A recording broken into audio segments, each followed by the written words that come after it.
Assalamualaikum warahmatullahi wabarakatuh. Selamat malam ya. Kali ini kita akan ketemu di mata kuliah kecerdasan komputasional. Untuk minggu pertama kita akan belajar pendahuluan ya. Kita akan kenalan ya apa itu kecerdasan komputasional, kemudian bedanya apa dengan kecerdasan buatan.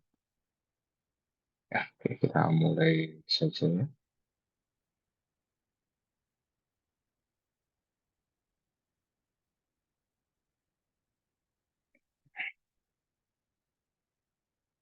Ya. Untuk capaian pembelajaran sendiri dari mata kuliah kecerdasan komputasional, di sini ada tiga ya, ini bisa kalian baca sendiri. Nah, kemudian dari tiga CPMK itu di breakdown lagi enam, menjadi 6 sub CPMK. Nah, untuk penilaian kali ini kita menggunakan BE ya. Jadi penilaiannya itu bukan hanya nilai tugas, ETS, EAS, bukan seperti itu ya. Tapi penilaian akan berdasarkan nih setiap sub CPMK. Dan seperti yang kita ketahui ya, sekarang nilai minimal adalah B. Jadi minimal kalian harus mendapatkan nilai 66 di setiap sub CPMK. Jadi kalian ya harus mengerjakan setiap tugas, kuis gitu ya, TS dan EAS ya. Ini kalau ada remedi pun yang diulang ya, sub CPMK-nya. Nah, untuk topik bahasan yang akan kita pelajari dalam satu semester ini, udah lumayan banyak ya. Yang hari ini kita akan belajar dasar kecerdasan komputasional, kemudian besok di pertemuan kedua ada tool machine learning dengan Python, dan seterusnya ya, hingga yang terakhir implementasi multi agent. Oke, kita bahas yang pertama ya, dasar kecerdasan komputasional. Ini sub CPMK-nya. Jadi setelah pertemuan ini, ya mahasiswa ini dapat memahami ruang lingkup computational intelligence dan jenis tugas yang dapat ditangani dengan model CI ini, serta memahami teknik kecerdasan komputasi modern yang paling penting. Kita bahas pada pertemuan ini. Nah, pertama ada elemen kunci dari KK, yang kita sebut KK, kecerdasan mesin, kecerdasan biologis, dan model adaptasi, self-organization and evolution, histori kecerdasan komputasional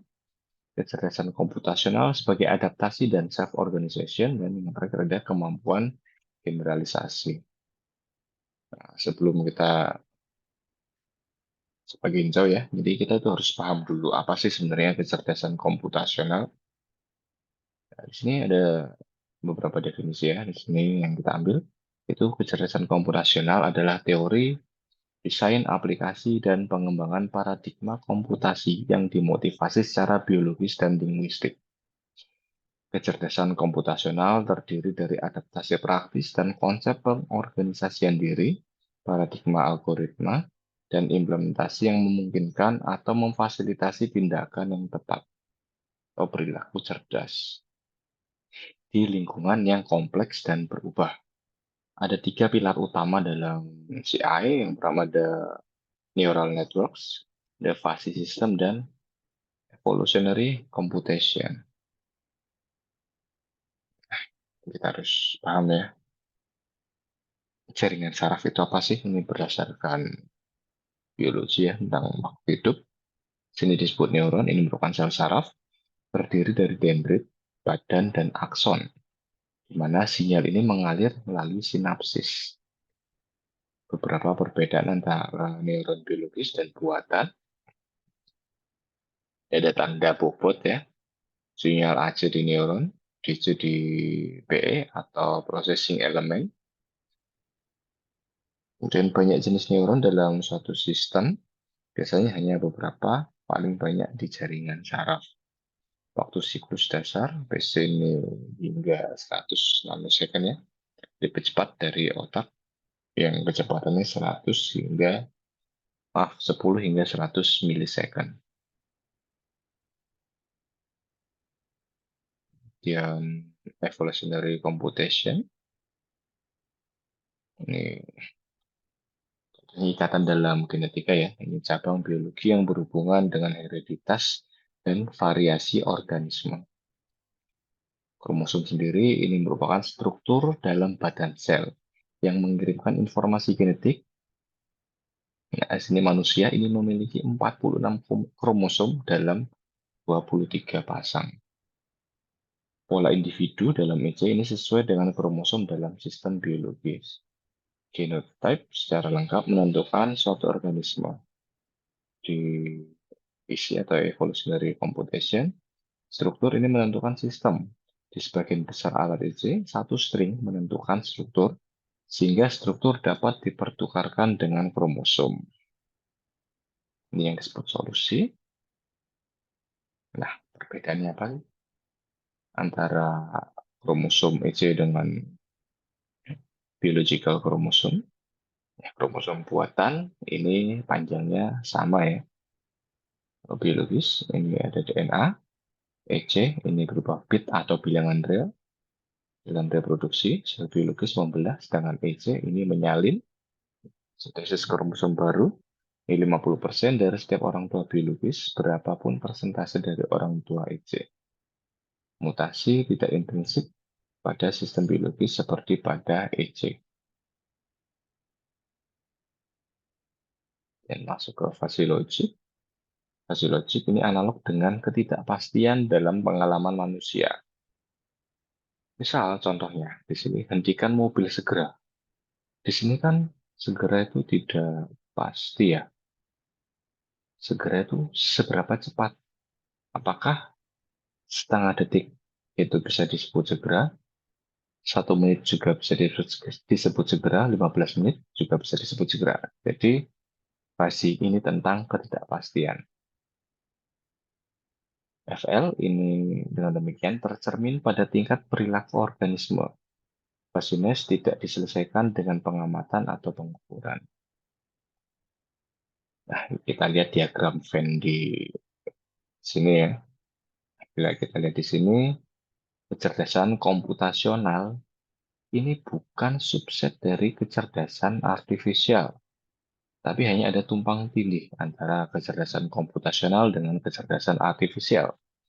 Jadi, secara umum dapat kita simpulkan bahwa kecerdasan komputasional ini tidak sama dengan kecerdasan artifisial. Ini berikut perbedaan antara kecerdasan artifisial dan kecerdasan komputasional ya. Nah, untuk kecerdasan komputasional, ini merupakan studi tentang mekanisme adaptif untuk memungkinkan atau memfasilitasi perilaku cerdas di lingkungan yang kompleks dan berubah. Sedangkan KA adalah studi tentang perilaku cerdas pada mesin yang dibandingkan dengan kecerdasan alami pada manusia. Tujuan dari KK ini memahami paradigma komputasi yang memungkinkan perilaku cerdas pada sistem alami atau buatan dalam lingkungan yang kompleks dan berubah.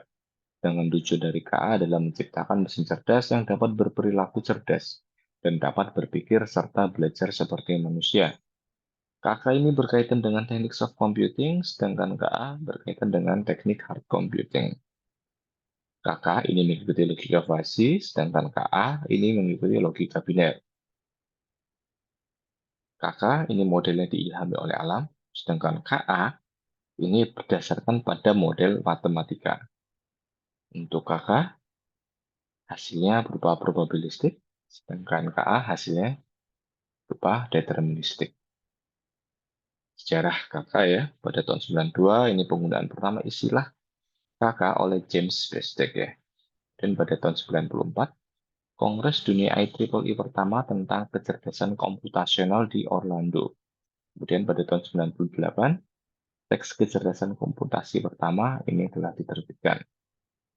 Kemudian pada tahun 2002, ini kongres dunia berikutnya di Hawaii tahun 2002.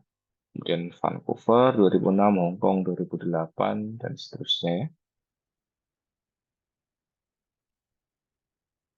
Ini secara algoritma dalam kecerdasan komputasional. pada tahun 75. Di sini ada algoritma genetika oleh Holland. Kemudian tahun 77 ada tabu search ya oleh Glover. Kemudian tahun 83 ada simulated annealing. Dan tahun 92 ini ditemukan ya atau di launching algoritma ACO atau End Colony Optimization. Sedangkan tahun 95 ini sudah dikenalkan algoritma PSO, Particle Swarm Optimization. Tahun 99 di sini ada predatory search. Dan di tahun 2001 di sini ada algoritma bacterial foraging. Teknik kecerdasan komputasional.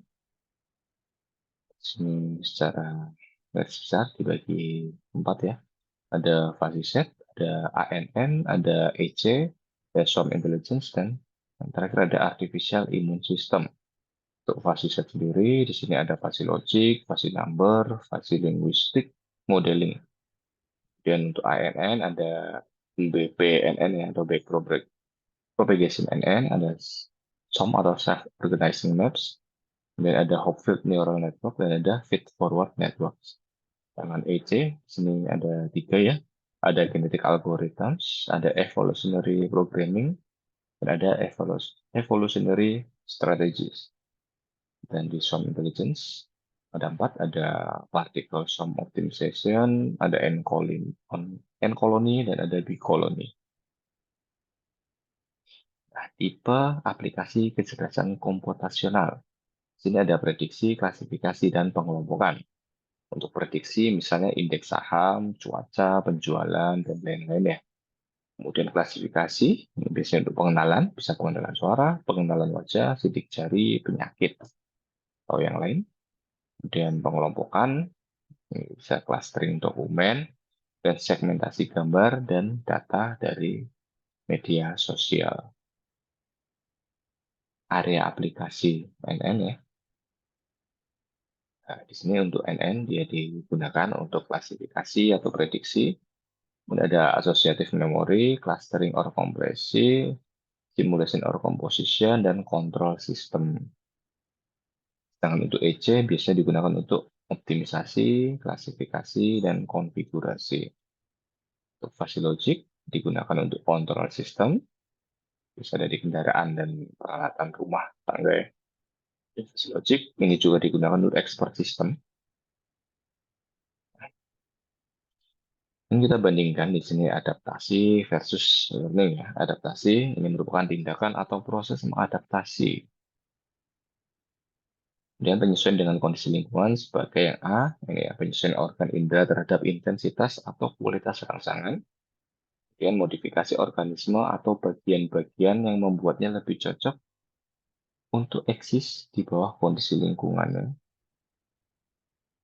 Jadi beradaptasi itu artinya menyesuaikan ya untuk penggunaan atau situasi tertentu atau baru seiring dengan modifikasi. Istilah cocok atau fit di sini disesuaikan sehingga mampu bertahan dapat diterima dari sudut pandang tertentu. Learning, belajar ya, pengetahuan atau keterampilan yang diperoleh melalui instruksi atau studi. Learning ini juga untuk mendapatkan pengetahuan atau pemahaman atau keterampilan melalui studi, instruksi, atau pengalaman. Jadi learning ini juga merupakan apa yang dilakukan oleh seluruh sistem cerdas. Ini definisi adaptasi di sini adalah setiap proses di mana struktur dimodifikasi secara progresif untuk memberikan kinerja yang lebih baik di lingkungannya. Dengan proses proses adaptif ini adalah proses perbaikan. Mereka biasanya tidak benar-benar proses optimasi. Adaptasi ini mengatasi hambatan nonlinear dan lokal optima. Adaptasi melibatkan modifikasi progresif dari beberapa struktur atau dari satu struktur itu ya, dan menggunakan satu set operator yang bekerja pada struktur yang berkembang dari waktu ke waktu. Menurut Holland, adaptasi adalah proses fundamental muncul dalam berbagai samaran tetapi tunduk pada studi terpadu. Metodologi adaptasi sistem ada beberapa ya, ada tiga di sini. Ada supervised adaptation, ada proses training dan learning. Di sini terdapat data pelatihan dengan label kelas. Tugasnya memprediksi kelas pada data uji yang belum ada label kelasnya. Kemudian unsupervised adaptation, di sini juga ada proses training dan learning ya. Ini terdapat dataset, tetapi dataset tersebut berbeda ya dengan dataset yang digunakan untuk supervised adaptation.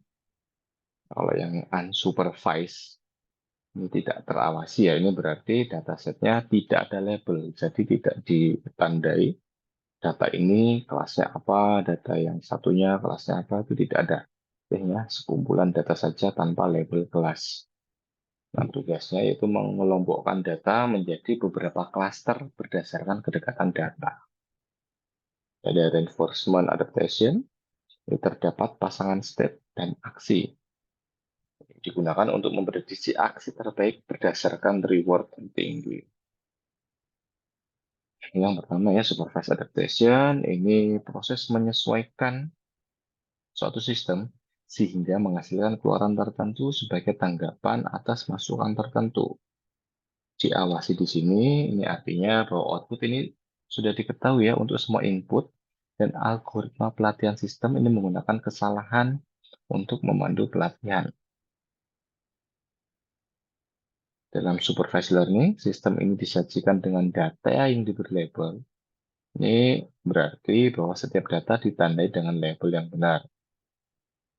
Tujuannya adalah untuk memperkirakan fungsi pemetaan dengan sangat baik, sehingga ketika kita memiliki data input baru, kita dapat memprediksi variabel outputnya untuk data baru tersebut. Data X ini ya, data yang baru. Ini contohnya supervised learning algorithm ya. Dia klasifikasi apakah email itu spam atau bukan. Jadi proses pertama yaitu proses belajar. Jadi diberi sekumpulan data atau dataset. Ini diberi apa ya, data-data tersebut sudah diberi label bukan spam dan spam. Jadi ada dua label di sini. Jadi kemudian komputer atau sistem ini akan belajar dengan fitur-fitur seperti ini merupakan email yang bukan spam. Dengan fitur yang seperti ini, email ini merupakan spam. Ketika ada email baru masuk yang diterima komputer ya, nah, sistem ini dengan otomatis akan memisahkan berdasarkan kategori sesuai yang sudah dipelajari pada proses training ini. Nah, jadi setiap email yang masuk, dia akan memisahkan mana yang spam atau mana yang bukan spam. Jadi sama seperti ini mungkin ya. Email kalian kalau sering berkomunikasi lewat email, kadang kan ada email yang belum pernah kita dapat, tetapi sebenarnya bukan spam, dia masuk ke kotak spam. Nah, di situ kita bisa melabeli atau menandai bahwa email tersebut bukan spam. Nah, dari situ di komputer akan belajar suatu saat bila ada email yang mirip seperti itu lagi, maka akan dikategorikan sebagai bukan spam. Untuk tipe supervised learning sendiri, di sini ada dua ya, ada klasifikasi dan regresi. Di mana klasifikasi, masalahnya adalah ketika variabel output adalah kategori, seperti mungkin merah, biru, atau penyakit, dan tidak ada penyakit. Sedangkan regresi adalah ketika variabel output adalah nilai real atau numerik, seperti dolar atau berat. Beberapa teknik supervised learning, ada decision tree, ada SVM, naive Bayes classifier, KNN, linear regression. Sini ada NN ya, ada perceptron dan backpropagation. Dan masuk ke unsupervised adaptation. Sistem ini menyesuaikan dengan keteraturan dalam data sesuai dengan aturan yang tersirat dalam desainnya. Desain di sini adalah guru pengganti, tetapi targetnya tidak ada. Di sini tidak ada indikasi fitness sama sekali. Evaluasi online, evaluasi offline ini terjadi setelah algoritma berhenti berjalan. Contohnya ada SOFM dan Vicky Network ya untuk clustering. Dalam pembelajaran tanpa pengawasan atau unsupervised learning, sistem AI disajikan dengan data yang tidak berlabel, tidak dikategorikan, dan algoritma sistem bekerja pada data tanpa pelatihan sebelumnya. Outputnya tergantung pada kode algoritma. Model unsupervised ini mampu memisahkan dua karakter, bebek dan bukan bebek ya misal, dengan melihat jenis data dan memodelkan struktur atau distribusi yang mendasari dalam data untuk mempelajari lebih lanjut tentang itu. Nah, jadi seperti ini, ada inputan berupa 5 gambar tanpa ada label ya. Jadi masukkan ke dalam sistem, dan sistem ini akan memisahkan menjadi dua kelompok atau dua klaster. Kelompok pertama yang merupakan gambar bebek, dan kelompok kedua adalah yang bukan bebek. Jadi seperti ini kan, bisa kita lihat di sini kan tidak ada labelnya. Gambar pertama atau Donald, misal ini adalah bebek, Daisy adalah bebek gitu kan. Itu kan tidak ada, ini hanya gambar saja. Jadi ini yang disebut data tidak berlabel. Beda dengan ini tadi ya. Nah, kalau kan sudah dilabeli, data ini labelnya not spam, yang bawah ini data dengan label spam, seperti itu. Oke. Tipe unsupervised learning, di sini ada dua, yaitu clustering dan asosiasi ya. Untuk clustering, ini jika kita ingin menemukan pengelompokan yang melekat dalam data seperti mengelompokkan pelanggan berdasarkan perilaku pembelian. Dan di sini ada asosiasi. Ini masalah pembelajaran aturan asosiasi adalah jika kita ingin menemukan aturan yang menggambarkan sebagian besar data kita. Seperti contohnya jika ada orang yang membeli barang X, maka orang tersebut juga cenderung akan membeli barang Y. Nah, ini disebut association rule ya. Teknik unsupervised learning, ada Cummins clustering, ada EM ya, expectation maximization algorithm, dan ada SOM. Dan masuk ke reinforcement adaptation, di mana di sini ada sebuah sinyal sparse reinforcement menilai respon sistem sebagai baik atau buruk. Seorang kritikus yang memberikan informasi penguatan heuristik. Contohnya ini digunakan dalam game playing. Ini terkait erat dengan sistem biologis, memiliki akar dalam pemrograman dinamis, seiring menunggu hingga rangkaian waktu input selesai untuk menilai kesesuaiannya. Sistem kritik di sini hanya melihat hasil, bukan ukuran kesalahan individu. Contoh ini adalah pengoptimalan kawanan partikel. Algoritma pembelajaran penguatan atau reinforcement learning, ya, belajar dengan berinteraksi dengan lingkungannya. Agen ini akan menerima reward jika melakukan dengan benar, dan punishment jika agen tersebut melakukan hal yang salah. Agen belajar tanpa intervensi dari manusia dengan memaksimalkan rewardnya dan meminimalkan punishment-nya. Ini adalah ini adalah jenis pemrograman dinamis yang melatih algoritma menggunakan sistem penghargaan dan hukuman.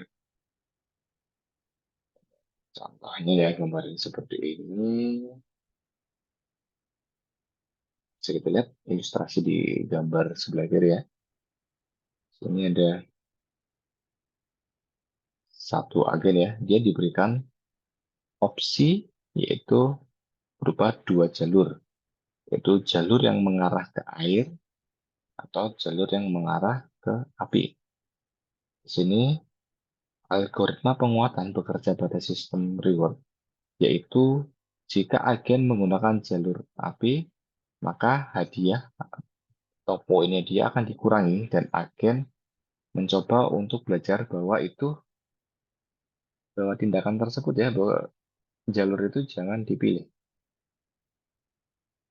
Kemudian jika memilih jalur air atau jalur aman ya, maka beberapa poin akan ditambahkan ya, yang disebut dengan reward-nya. Kalau pengurangan poin tadi ini berupa punishment ya. Agen kemudian akan mencoba mempelajari jalur mana yang aman dan jalur mana yang tidak. Pada dasarnya, kali ini memanfaatkan reward yang diperoleh.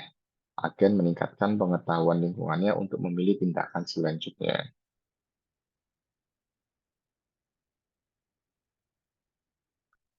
3 ruang adaptasi, di sini ada ruang parameter input, didefinisikan oleh rentang dinamis variabel input, ada ruang output system, fungsinya ya didefinisikan oleh rentang dinamis variabel output, ada ruang fitness, ini mendefinisikan goodness dari solusi sering diskalakan dari 0 hingga 1. Yang perlu kita ingat di sini secara umum, keluaran sistem dan fitness ini nilainya tidak sama. Ini perilaku sistem yang diadaptasi, konvergen ke titik stabil, menampilkan perilaku siklus, memperlihatkan perilaku yang kacau, chaos ya, menunjukkan perilaku yang kompleks. Ya, catatan di sini ya, perilaku ini juga ditunjukkan oleh proses adaptasi sistem. Dan masuk ke self-organization, nah, definisinya ya,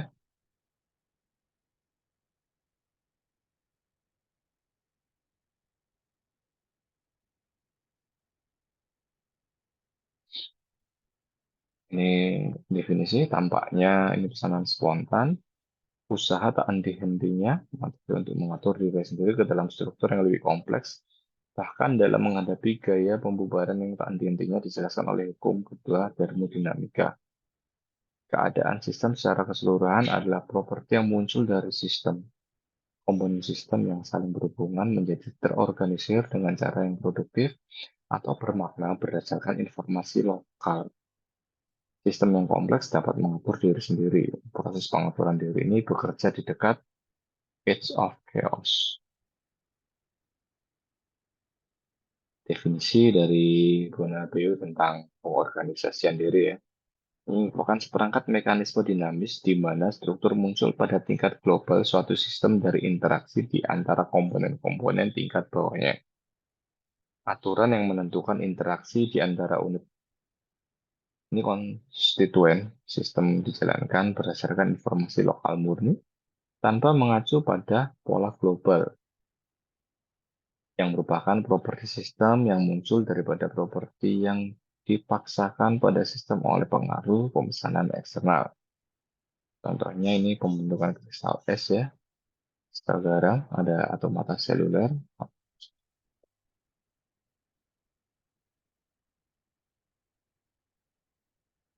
Masuk ke generalisasi, ya kita asumsikan suatu fungsi Y. Maaf, suatu fungsi Y sama dengan fx ya, memetakan setiap input ke output dalam ruang masalah. Dan bahwa kumpulan data kita hanya mewakili sebagian kecil dari ruang masalah. Kemudian kita bangun model fx ya, sedemikian rupa sehingga nilai-nilai lain dari X akan dipetakan ke dalam Y sedemikian rupa sehingga fungsi f asterisk X ini mendekati fungsi fx ya. Untuk X. X aksen ini tidak dapat, maaf, tidak ada dalam kumpulan data. Inilah yang disebut dengan generalisasi. Kita biasanya berasumsi bahwa f aksen X misal ini sama dengan fx untuk sistem yang sempurna. Perhatikan bahwa kita biasanya membagi set data kita menjadi set pelatihan dan pengujian. Dan dengan demikian, biasanya mengukur kemampuan generalisasi pada set pengujian. Perhatikan juga bahwa ukuran dataset harus cukup besar. Nah, berikutnya dataset ya. Yang disebut dataset ini merupakan himpunan data yang berasal dari informasi masa lampau dan dikelola menjadi sebuah informasi.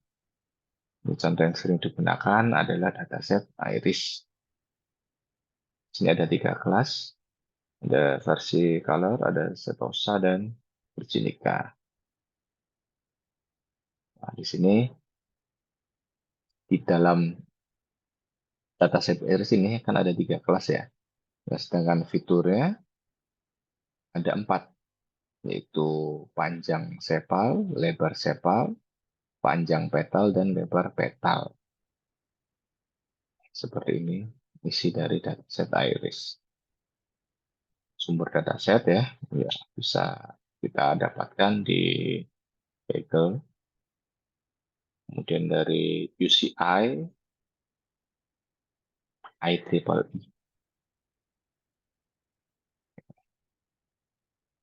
Ini untuk materi pengenalan untuk mata kuliah kecerdasan komputasional sudah cukup ya sampai di sini.